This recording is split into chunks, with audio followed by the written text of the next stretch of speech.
Administrator Michael Haas is a nationally recognized, as you kind of pointed to, expert in elections and cybersecurity, and the Commission's only staff member with this kind of security clearance from the Department of Homeland Security. How concerning is his departure given that, in light of what the chair also calls online security threats from foreign governments and non-state actors? Yeah, we know that the Russian government tried to infiltrate voter registration systems in a number of states.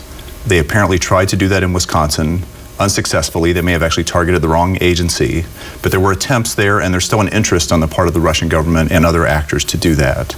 And officials here, including Mike Haas, were briefed by federal officials about that in the lead up to the election and since then. And Haas has gotten this special clearance to be involved in those discussions at a higher level of security. If he's gone, there's then no one available in the state to have those conversations. I suppose someone else, maybe a replacement administrator, could get those clearances, but you'd have to find someone who you trust, who's going to be a stable force at the top of the agency, and right now stability is not the thing that's happening. So you just described kind of the ongoing threats, but how real are those? Oh, I think they're quite real. The intelligence community has said the Russian government is interested in meddling in American elections, maybe favoring one side, but mostly just trying to cause some turmoil.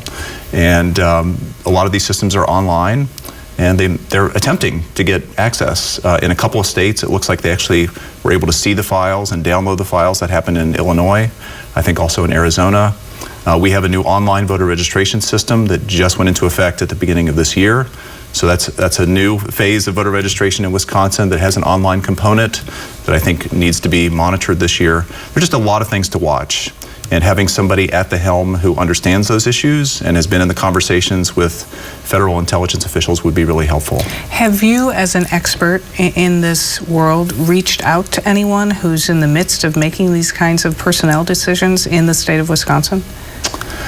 I've not. I've been watching the back and forth essentially in the public between commissioners, the six, 3 Democrats, 3 Republicans, state senators who have been, at least on the Republican side, critical of Haas and others who had served in the GAB before these commissions were created.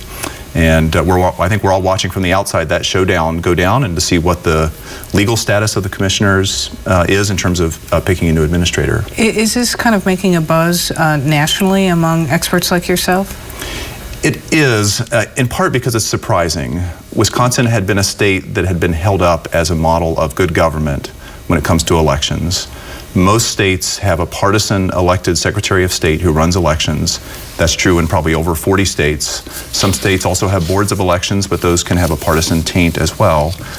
Both the Government Accountability Board and then these commissions that followed afterward are either nonpartisan or bipartisan, have been viewed around the country really as a model for how to run elections that emphasize expertise, continuity, and independence in a way that other states have not. Given, though, that now it seems to be that politics have kind of been inserted and inflamed in the midst of all of this, in your mind, would there be a better way to run and regulate elections in Wisconsin? Well, there's no ideal way.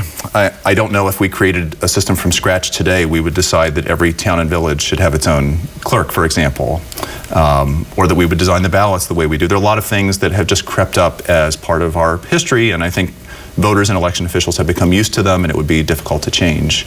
But having some sort of nonpartisan, competent agency at the top of this hierarchy that can serve the clerks around the state, that is not subject to the daily whims of the state legislature, whether it's controlled by Republicans or Democrats, that has its own budget authority, so it doesn't depend on making those legislators happy in order to fund the next budget, would be really helpful.